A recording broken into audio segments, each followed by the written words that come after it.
my favorite show, because it's my show, In the Jar. And I'm telling you what, man, I'm hungry as shit right now. I kind of the term I'm hearing from the biological experts, the Andrew Hubermans, those types of fellas, is that magic happens when you don't eat after dark.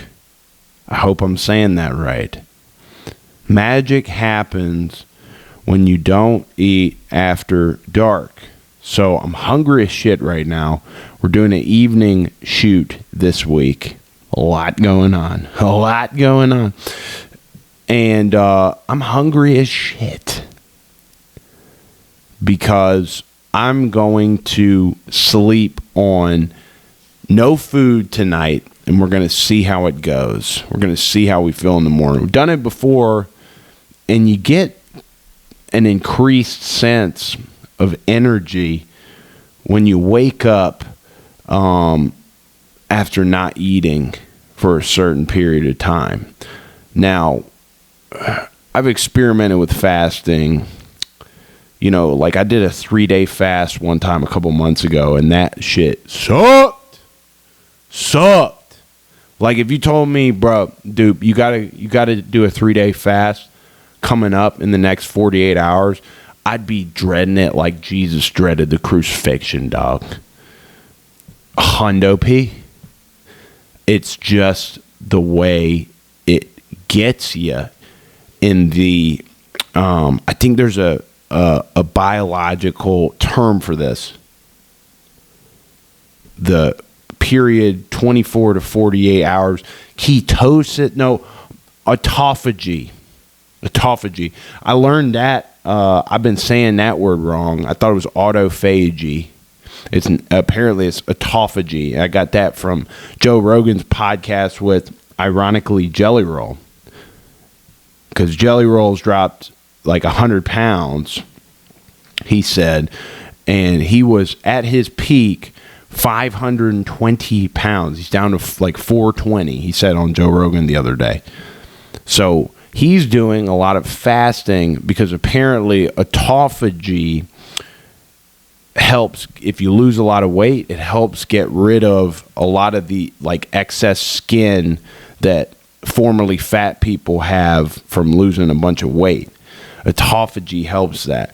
All that to say, man, it's not fun. And any fighter that I know will attest to that. With weight cuts, it's different because I feel like some guys respond well to fasting, other guys may not. And so everybody's kind of comes up with their own formulated plan. I know Sean O'Malley journals every day during fight camp and his weight cut so he can go back years. You know, I think he's got a 6 or 7 career in the UFC now. He can go back in his journals from, 5 years ago, 3 years ago, a year ago, and see how he was responding to different things. So it's a really good way to be aware of your habits and kind of dial that in accordingly. You know what I'm saying? Based on what works well for him. But all that to say, man, like the autophagy for me on that 3-day fast, it's set in like on the second day. I remember I went to a jiu-jitsu tournament out in Mesa, which is like an hour, almost hour 20 east of where I live here in the Phoenix Valley. And I remember like driving to the jiu-jitsu tournament. This is my second day of fasting, and I was kind of like, all right, damn, this is real. You know what I mean? Even on the first day, it was tough. And go to the tournament, you're standing, you're walking around. It's a big symposium, you know what I mean? So you're walking around, seeing different guys compete. And so, that's 3 or 4 hours. And then by the time I got in the car, really the back part of being at that tournament, I was losing, bro. I was losing. And I looked at my girl and I was like, yo, can we go home? She was like, yeah, we get in the car, man. I remember I can visualize the moment where I got in the car and I sat down. I think I was driving too. Hour 20 trip, hour 15. And I was just like, fuck, dude. That was the moment for me. That was like dig deep. Holy fuck. This is not for the faint of heart type shit. Fasting, I mean. So all that to say, I guess me being hungry has me fixated on the idea that what else, dude? What else? Let's get into some clips of the week. How about you? Of apathy. Apathy. Right there. And avoid it like the plague. Avoid it like the plague. It's the damnedest thing in the world, and you'll run on these guys this fall on the campus. Yeah, why get up tomorrow? Why play football? Yeah, you work too hard. Why do that? Yeah, come on and have a joint with me.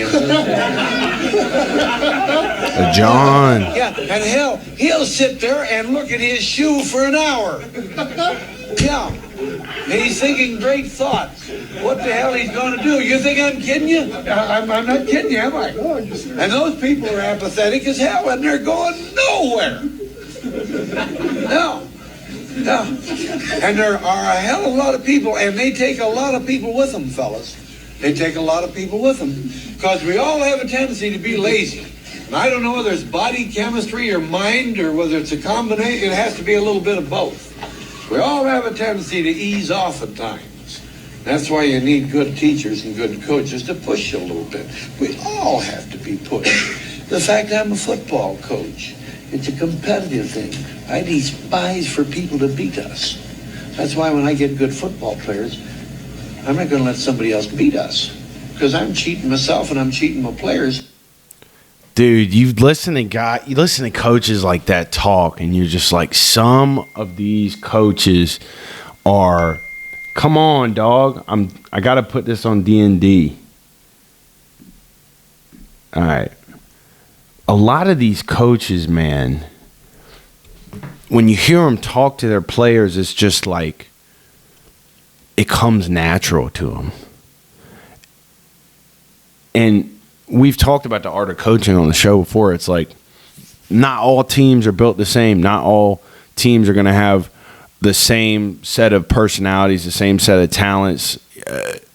This guy knew how to talk to his locker room. Woody Hayes, apparently he's a legend coach out of Ohio.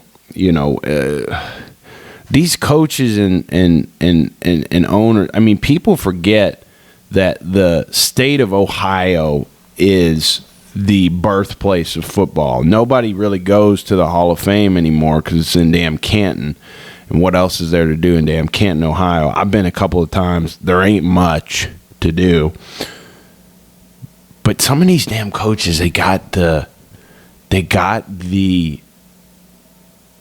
art down pat. You know what I'm saying? They know how to motivate their guys. And that speech might not work with a team today. It might not have worked with 100 other teams back then. But the cool thing about speeches like that is that they know exactly what they need to hit on at the exact right time. And they know exactly how to deliver it because they know their players. It's interesting, man. I was thinking too about the progression of athletes and the fact that athletes are only going to progress even farther now that they're aware of things like fasting, getting in a cold plunge, of writing, meditating. All these things I still feel like aren't widely common knowledge to people. But it's going to become common knowledge if it hasn't already. I would imagine if you're in the NFL, you've got the people around you that have all the knowledge and then some. But the guys that are going to stand out are going to be the guys that do these things. Derrick Henry talks about how he fasts pretty much the whole day during the season. You know what I mean? And then you see what he does on the field.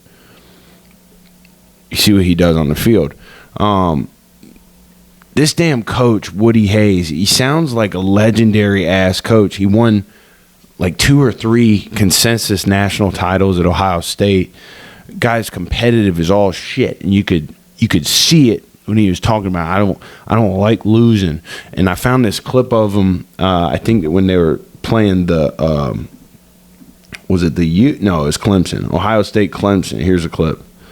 Throws it short and intercepted. Charlie Bowman, the middle guard, intercepted it. Slisker looked into the middle of the short man, and it went right in Bowman's hands. The first turnover by Ohio State. And we got a big fight going on. Bro, if he was willing to do that out in the open, imagine what he's willing to do to his players in practice behind closed doors, dude. The 70s were just a different time for football. It's kind of dark, but anybody I've met that played football in the 70s, kind of, you know, they're older now, these guys that played in the 70s. And they got most of them you meet that were high-level football players at that time. They ain't all the way there. You know, it's like most of them are CTE bastards, dude.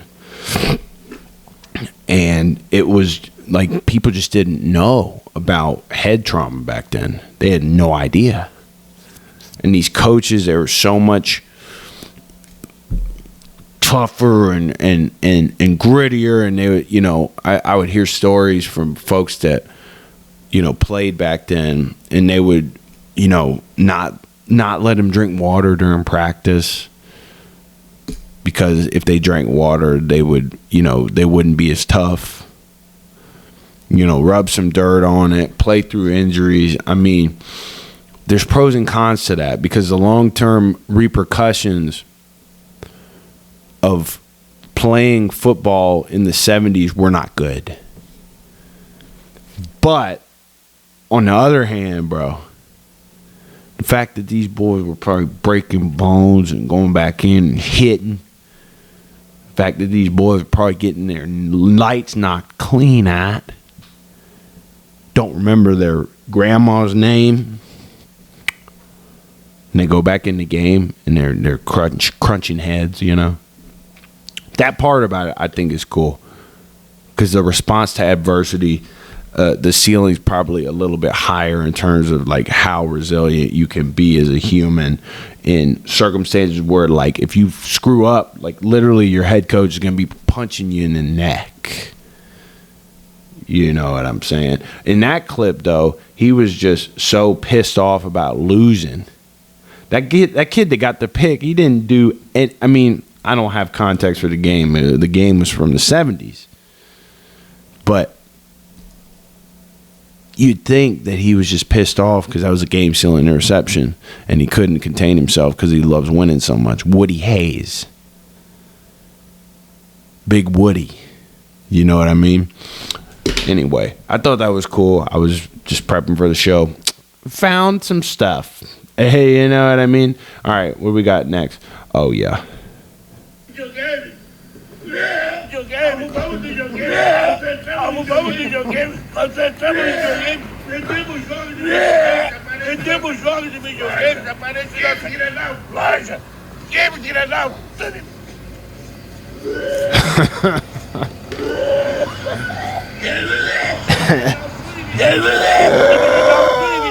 I just found this guy on my feed, and he just, I don't know what he's saying.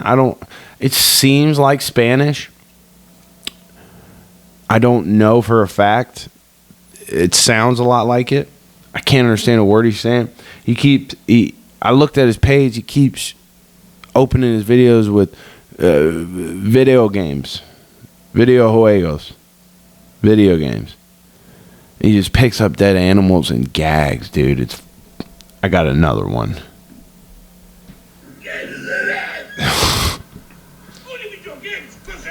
videogame. Arrumamos videogame. Leve seu controle que tá dando drift. Que desgrenal. Ui, que pedreiro.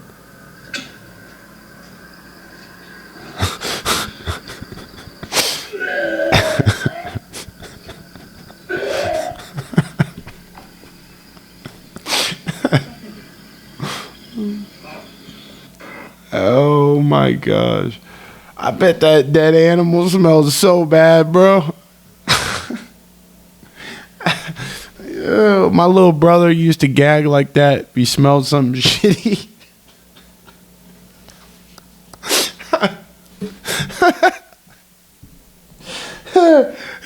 My little brother, I don't know if he's still this way. My little brother, when we were younger, we walked by a dumpster and he would just, dude, oh my goodness. I don't know if it's the fasting or what, but I'm about to get hiccups because I'm laughing so hard. I don't know, dude. I don't know what's so funny about a good gag. I don't know what's so funny about it. I think, bro, just hearing my brother just let it rip off of like walking by a pile of dog shit. You know what I mean? Like, dude, I guarantee I just got the hiccups. I don't know why this guy is picking up dead animal. I mean, it's all over his page. I can't remember his handle for the life of me. I'll find it. Oh my God, we got the hiccups. Come on now, dog. Let's hold the breath. Hold the breath. Hold on. Let's hold the breath. Videogames, consertamos videogame. Arrumamos videogame. Leve seu controle que tá dando drift. Que desgrenal. Ui, que pedreiro.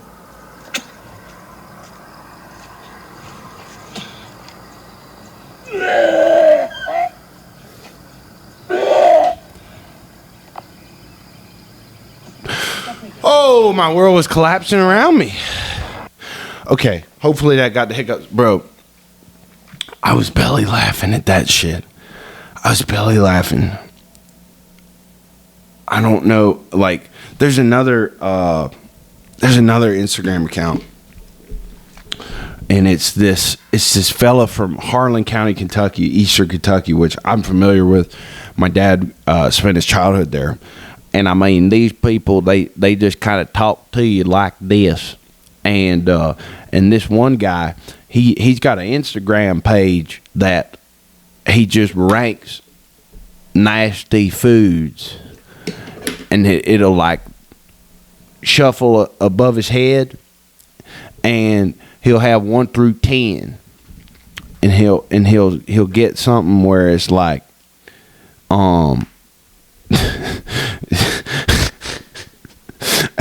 octopus and peas and gelatin. That's fucking disgusting. And he'll fucking gag too, dude. This cat'll gag just from seeing something nasty. Just from seeing something nasty. So it's like everybody's got the damn gag reflex. I'll tell you what, man. You throw a pile of I mean, Jasper, he doesn't have many accidents. But let's say he throws up and you got to clean that shit off the floor, dude. I mean, I gag for sure. It's a deep one too. It's like for me on the gagging, it's only the really bad smells that get me.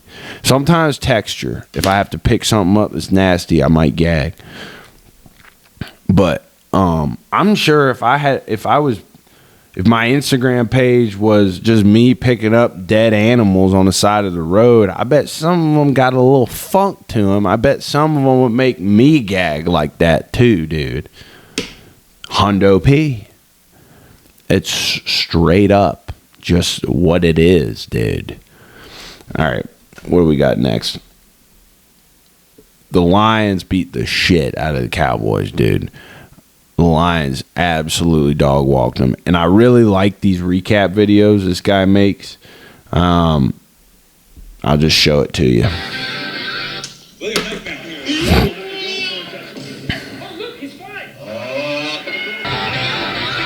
William Knife back. He's fine. Anyway, it's intercepted. How about them Cowboys, huh? No, it's my turn.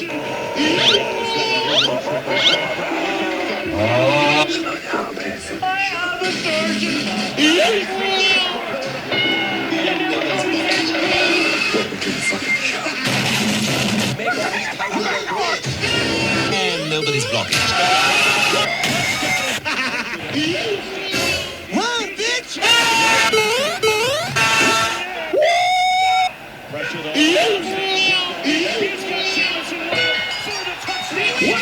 no, another one? The ball every down.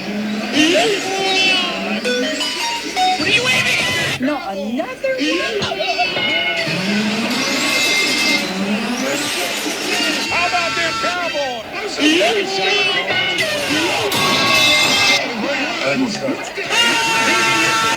I'm so fucking scared right now. Oh, the great heavens. What the hell is even that? Meanwhile, another... Dude, the Lions...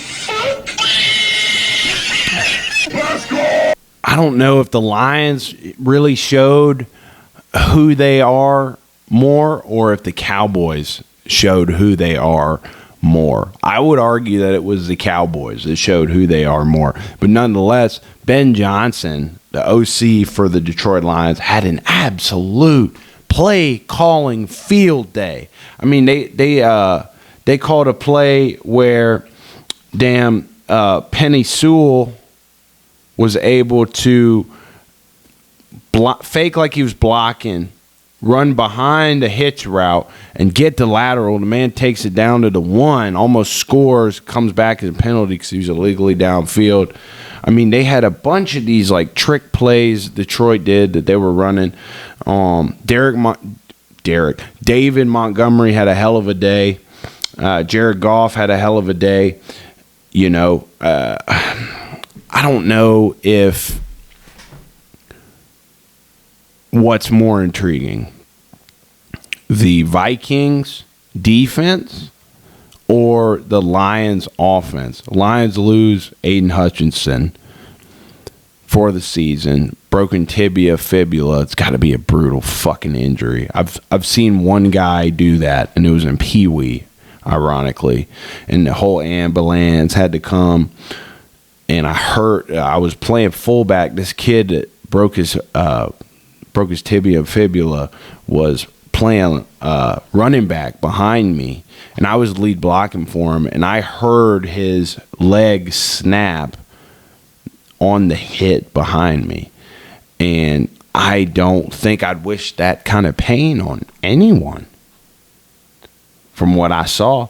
And so Aiden Hutchinson goes down. So what was otherwise a jubilant performance by the Detroit Lions is dampened by the fact that they lost their best player. Hutchinson's number 1 in the league right now at 7.5 sacks.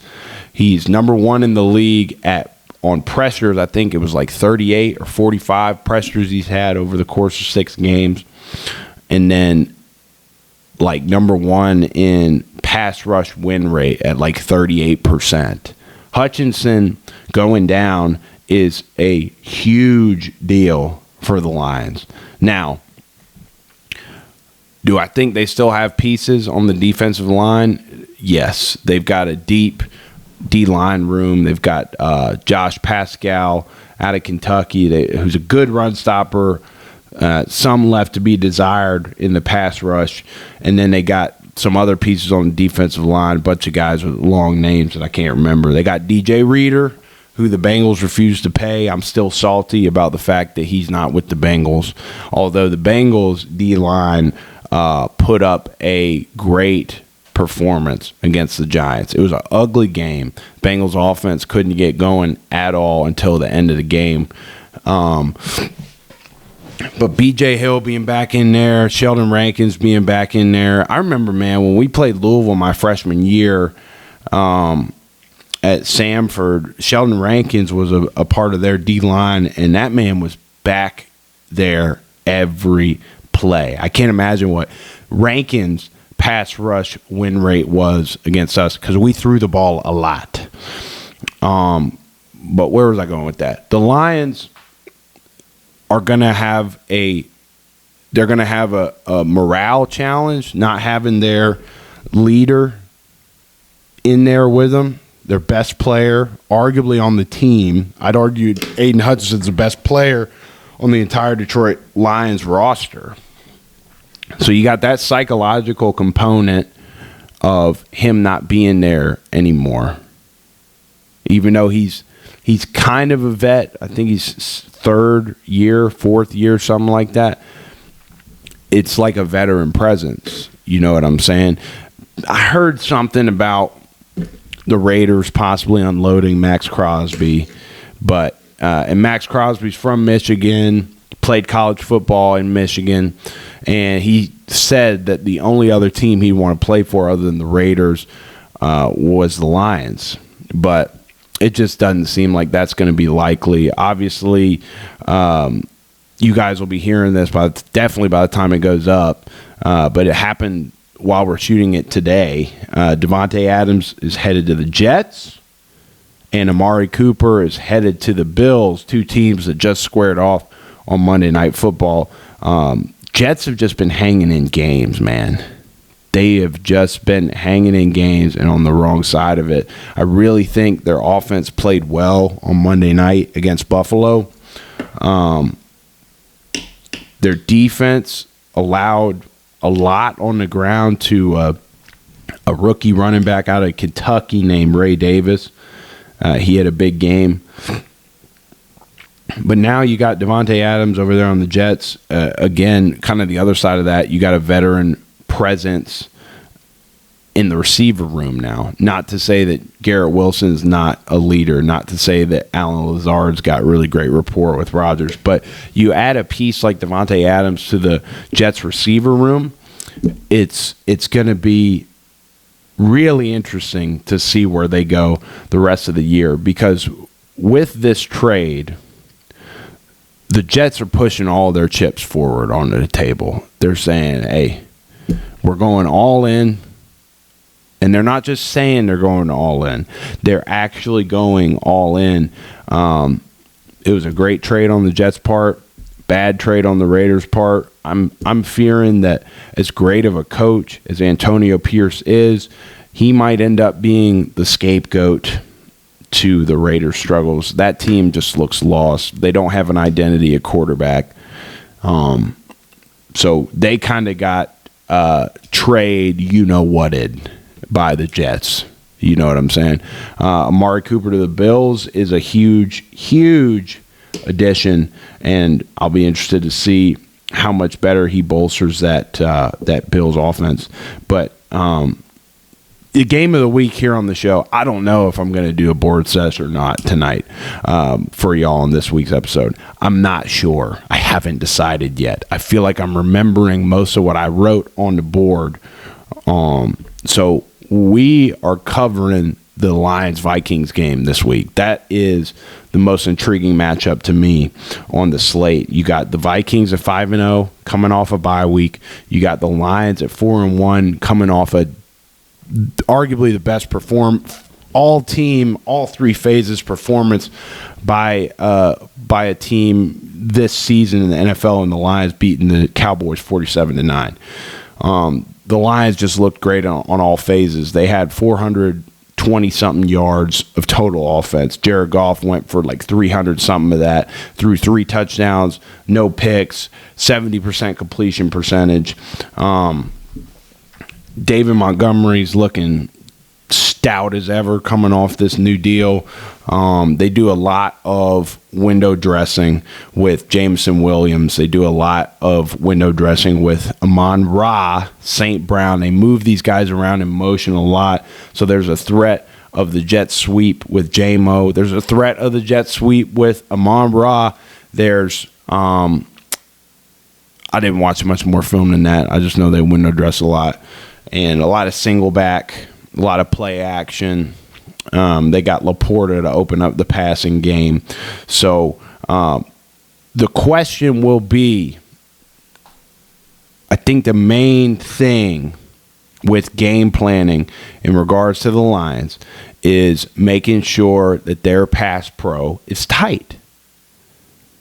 They got to make sure that their pass pro is tight, because watching film on the Vikings defense, they like to integrate a lot of, I call them jack linebackers. It's a linebacker type guy. It's a linebacker defensive end hybrid.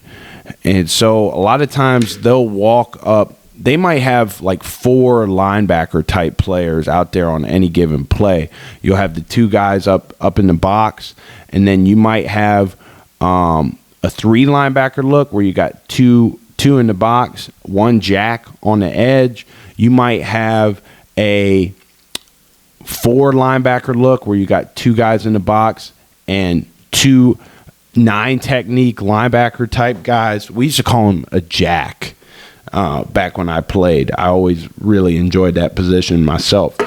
But what they do is they change up the front. So sometimes I saw a look on the first series of the game, Vikings versus Jets in England, where the Vikings just had 8 guys stacked across the line of scrimmage. You had a safety down there. They'll walk Harrison Smith up there, 22 a lot. One of the best safeties to ever play. So you don't know what he's going to do. You don't know what the jack's going to do. And Aaron Rodgers threw 3 picks. Aaron Rodgers threw 3 picks against this Vikings defense. So the first pick he threw, I believe it was the first, was a pick 6 to Van Ginkel, I think 43 for the Vikings. And the reason he threw the pick is because Van Ginkel is in that jack spot a lot. I was trying to figure out if specifically Van Ginkel, because he's the guy that fits this kind of jack 9 technique. He looks like a linebacker, but he's playing 9 technique a lot, right off the edge, right off of the nose of the tight end. Or the tackle. And Aaron Rodgers throws a pick simply because Van Ginkel's walked up on the line of scrimmage like he's going to blitz, and then he just backs out and picks it out of thin air, like literally 2 or 3 steps off of his get out, takes it back to the house. So and then the Vikings had a safety that made a play. Aaron Rodgers was throwing kind of a skinny post, I think, something like that, and just kind of airmailed it. And there was a safety back behind. And then the third pick by Rodgers against the Vikings D came on the last offensive play of the game for the Jets. And he was throwing to Mike Williams and Stephon Gilmore, who a lot of people, I forget about Stephon Gilmore sometimes, one of the greatest corners to ever do it. Comes up with a pick in single coverage against Mike Williams, who's a big-bodied receiver, big playmaker. And Stephon Gilmore with the game on the line just makes a play because the Jets worked back in. Here's the thing with the Vikings-Jets game. The Vikings struggled mightily on offense, and part of that is because Aaron Jones is out. He may or may not be out. I'm thinking he's going to be out because the Vikings just today signed Cam Akers from Houston. Houston's got Dameon Pierce back healthy, and they've got Mixon back healthy. So Akers was getting used a lot by Houston in the last couple weeks, but now was kind of in a position in the running back room where he might end up being the third guy. So Houston deals him to Minnesota. Akers reunites with O'Connell, head coach of the Vikings, Kevin O'Connell, because they spent time together back in L.A. And then, from what I understand, Cam Akers also spent some time in Minnesota previously. So Cam Akers might be a big factor in his first game back as a Viking, playing one of the biggest games of their season so far against the Detroit Lions. The Vikings really struggled without Aaron Jones. They really, really struggle without him. Aaron Jones is like 4th in the NFL at 3.55 yards after contact. And they had a fella come in, Ty something, to replace Jones. And there was a noticeable difference in the offense. They've got problems, the Vikings. They've got big problems at right guard. I think the right guard's name is Ingram. Of all guards in the NFL that have taken 150 game reps this season, he's second to last in the NFL in pressures allowed. Their right guard. So they've got the Vikings got another right guard that should be coming healthy soon. TJ Hawkinson might be playing this week as well. And he's a guy that's been on IR for a while off an ACL tear last year. So who knows what kind of role TJ Hawkinson's going to have. Darnold looked kind of like his former self back there against the Jets. So, and basically the Vikings defense won them that game against the Jets to send them to 5-0. So I think this is a really intriguing matchup. Lions, Vikings, NFC North, the best division in football right now. NFC North matchup. It's going to be really, really, really hard to game plan for Brian Flores' defense, dude. It's going to be really hard. Offensive coordinators constantly talk about how they're at the facility all night, every night, the week they're playing Brian Flores' defense, because dude, even me watching film of their defense, I can't figure out basically, I kind of hinted at this when I talked about Van Ginkel. I was looking at where Van Ginkel was lining up every play, and sometimes he would line up strong to the formation. Sometimes he would line up weak to the formation. Sometimes he would line up in the A gap. Sometimes he would line up somewhere else, off. They've got to have a deep-ass playbook over there in Minnesota. And Brian Flores, you heard the story that Tua told about him. He's not easy on his players. That works for some, doesn't work for others. It seems to be working with this defense. And that might be a mentality difference between kind of harder-nosed, hard-hitting defensive guys and then, quarterbacks like Tua. I'm not saying Tua's mentally weak or anything like that. I'm just saying that a linebacker, a head-busting linebacker might take to nasty criticism a little better than, a highly touted quarterback would. You know what I mean? But I can't I know I ain't no NFL offensive coordinator, but me watching the film of the Vikings, I couldn't figure out who was strong, who was weak. Every guy seems to know where they're lined up every play. I mean, they're pros; they need to, but it was like they stack a front, dude. Like that front I mentioned.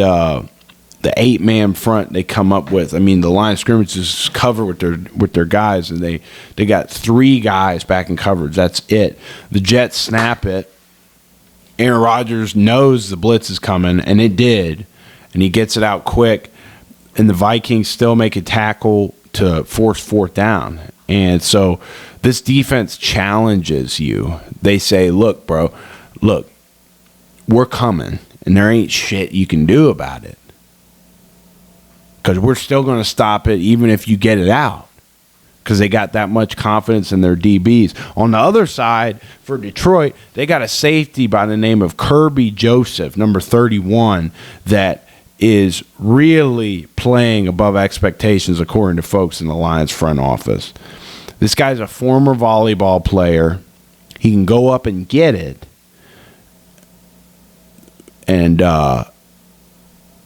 played both ways at Illinois. played receiver, so the guy's got ball skills. And he'll roll downfield and bust your head. Kirby Joseph. He's a good dude. I think he's going to be an X factor in this game. Trying to force some turnovers. Detroit forced 5 turnovers against Dallas. Dak Prescott just looked errant with the football, dude. I don't know what's going on in Dallas. And it was on Jerry Jones' birthday. 47-9 loss. 5th biggest negative point differential in Dallas Cowboys history at minus 38 points. So I think keys to the game for Minnesota and Detroit. It's kind of a long list. Is Aaron Jones going to play? I don't think he is because they signed Cam Akers. Is TJ Hawkinson going to be an immediate factor in their offense? It seems like he's going to play this week. It's been a long time since TJ Hawkinson's played a live football game, but he's a hell of a player. So we got Aaron Jones, Aaron Jones or lack thereof, keys for this game. Aaron Jones or lack thereof, Cam Akers, if Aaron Jones is hurt, Hawkinson. Okay, obviously Detroit Lions are down Hutchinson, so it's really interesting because they balled on Sunday, but then your best player gets hurt, and so it's like, the Vikings are kind of coming off a shitty game on offense. Their defense played lights out. Detroit plays well all around but loses their best player. You factor in that it's a division game. I believe it's in Minnesota. Let's see. It is in Minnesota. It's early in the year. Conditions won't be a factor. The Vikings have got a kicker by the name of Will Reichert. He's 9 for 9 on the year, hit a long of 58 yards. On the other side, you got the XFL darling Jake Bates kicking for Detroit. He's 9 for 9 with only a long of 48. I would believe that the reason Jake Bates' long is not that long is because Dan Campbell's aggressive as shit. And, if it's anywhere outside of that territory for Bates, he's going to go for it. He's going to call it aggressive. He's lived by that sword. He's died by that sword. Dan Campbell has. So that's the kicking game. We went through the injuries. I couldn't find any other injuries because it's too early in the week for the teams to have released an injury report. Obviously, we're shooting on a Tuesday, and so we're not going to know who's practicing until later in the week. So keep an eye on that. Keep an eye on the injury report because I think Aaron Jones is not going to play, and that seemed to be a big difference maker for the Vikings offense. I think TJ Hawkinson is going to play, so that could or could not be a big factor for the Vikings offense, who sputtered without Aaron Jones' presence. They throw up a lot of deep balls to Addison and Jefferson. Jefferson's obviously a one-of-a-kind player. And if the Vikings can figure out pass pro, normally, here's the thing with the Vikings too. I forgot to mention with the Vikings receivers. Their receivers coach is a 17-year NFL vet, and he is always preaching to these receivers, apparently. I don't give a shit. Just get open. I don't give a shit. Just get open. Double covered, get open. Triple covered, get open. Quadruple covered, get open. That's like his. So the Vikings receivers actually have, on average, half a yard more in separation than the rest of the receivers in the league. So I think that's part of why Sam Darnold's been playing so well. The offensive line isn't great in pass pro, but Darnold's able to find someone open and get it out. So that hasn't been a problem. Without Aaron Jones in the run game, you kind of see how it might get dicey for the Vikings. Cam Akers might provide a really good boost for them, and that's what makes this game so interesting. There's so many different variables, but Darnold was like 17 for 31, maybe worse than that. 176 yards, no touchdown passes, 1 interception, something like that. So he struggled. And obviously the Lions defense forces 5 turnovers against Dallas. Honestly, I'm looking at this game. I don't know who the hell to pick. I sure as shit ain't betting it. I can tell you that. Might be able to find some good deals, but take some due diligence. I think that if Hawkinson is able to contribute, if the Vikings can rip off a couple of big plays and their defense plays the way they have against arguably one of the hottest offenses in the league other than the Bengals, the Vikings at home have got a really good chance of winning. And I'd imagine that in Vegas they're going to be favored. But this Detroit team could be special. They might be one of those groups that no matter how big the margin of victory was the week before, that they're still going to play ball and not get complacent. No apathy. Apathy. Let's smoke a joint. Look at our feet. Marijuana's bad. Don't look at your feet. We're not getting apathetic. You follow me? So it'll be interesting to see how both of these teams respond. I'm tempted to take the Vikings in this game against the Lions because, there it is again, because they're coming off what they think is a subpar game. The Lions are riding. They were riding high, and then they lose Hutch. And so that's another psychological wrinkle in this game that you got to look out for. How are they going to respond to losing their best player? Do they play their ass off for him?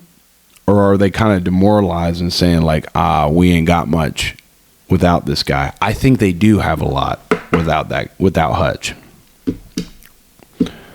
It's a really tough one to pick. I would say,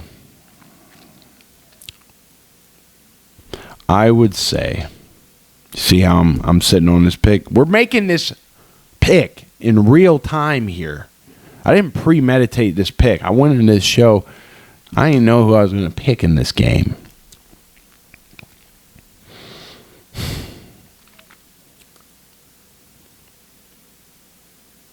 I think Lions defense steps up. I think the Lions offense finds just enough creases in this defense to make something happen. And the way they're going to find the creases against this Vikings defense is going to be in pass protection. And I saw some plays on film where why do I keep calling him that? Where David Montgomery stepped up. He's a big physical back, and he shows it in pass protection. He steps up, and he stops blitzing linebackers in their tracks. I think the biggest key to this game of all is Lions pass pro. And you know, based on what we've seen from this group, that they're going to be game planning that all week. That's going to be an emphasis for this offense. The back might have to stay in and pick up some blitzes. I haven't seen as many reps by Jahmyr Gibbs in pass pro. But based on the kind of player I think he is, I think he'd be able to hold his own and get the job done. He wouldn't be out there if that was not the case. So if the Lions are able to pick up these Vikings blitzes and decipher these fronts, I'm sure Brian Flores will come up with some new fronts for this week, which is crazy, dude. Think about installing that kind of defense every week. All right, no. When this side's strong, you're going to go weak. You're going to fit the B gap. When this side's weak, you're going to go strong or you're going to go weak. Like, I'm watching this film and my head was spinning at this defense. And that's got to be a testament to Flores effectively going through each week, installing these different kinds of looks, and then getting out there and running it by the time Wednesday, Thursday comes around the time where you'll be seeing this show on air is probably when the Vikings will be out there implementing their new defensive installs. It's a tough one, man. This is a hell of a matchup. That's why I wanted to cover it. But I'm going to go with Lions get the dub on the road. I think they game plan for this defense really well this week. I think they are going to work on pass pro every day this week. I bet they'll have a bona fide period for pass pro and blitz pickup. They got to. You know what I'm saying? I got the Lions going on the road. This team is a legitimate contender. I'm not saying the Vikings aren't. I mean, we're talking, in terms of this Vikings defense, we're talking new age purple people eaters type deal on this defense, dude. That's what we're talking about with this Vikings defense. And it's all about, I go back to Madden. I go back to NCAA 25. The folks that are good at the video game are folks that are able to show a bunch of different fronts. I'm talking defensively. And it's the same in real life, brother. You can have great players all day, every day. But if they're not in the right positions to make a play based on their skill sets, the unit's not going to perform. And Brian Flores seems like he's got a knack for putting these guys in each and every single one of them based on their skill sets in the perfect position to make a play. I mean, you saw it with Van Ginkel. He's walked up, I believe, in like the B gap or off the edge. I can't remember the rep specifically. And Aaron Rodgers thinks he's going to blitz. Aaron Rodgers. We had a clip on this show where Aaron Rodgers was in camp against the Bucs, and he's looking at a rookie walking up. He's saying, "You're not coming. Tells him, "You're not blitzing." Sure enough, he wasn't blitzing. So to have a veteran like Aaron Rodgers baffled, that's got to strike fear into every other offensive coordinator in the league, every other quarterback in the league, trying to decipher what they're going to see when they come out there against that Vikings D. Because I guarantee you, bullets are going to fly. They're going to see looks that they ain't seen before. So it's on them to pick it up. It's on them to figure it out throughout the course of the week, what potential looks could be coming. And I don't even know how you conceptualize that, because I'm sitting here, I ain't no NFL coach. I'll say it for the second time. I ain't no NFL coach, but I'm sitting here watching the film of this Vikings D, and I'm like, how in the hell does 43 know where to go each play? Because one play he's strong, another play he's weak, one play he's on the edge strong, one play he's in the B gap weak. They're moving these guys around. So I ain't watching enough Vikings football this season, but we got into the film a little bit before this episode, so that's the extent to which I know. I love watching great defenses. I'm a defensive guy myself, so I need to tune into the Vikings a little more. So I got the Lions, and that's who we're covering for the week. No board sesh, okay? I remembered everything. You know what I mean? That's how we do sometimes. Sometimes you just locked in, man. We were kind of in a crunch to get this show off. I won't say a crunch. I crunched myself to make sure we got something off before the games go this weekend, because we had last week's episode drop a little bit after the game we previewed. So, you know, hit a nice little light jog with Jasper around the neighborhood. Pre-deal. And so, you know, here's the deal. Go on a brisk jog, a jog.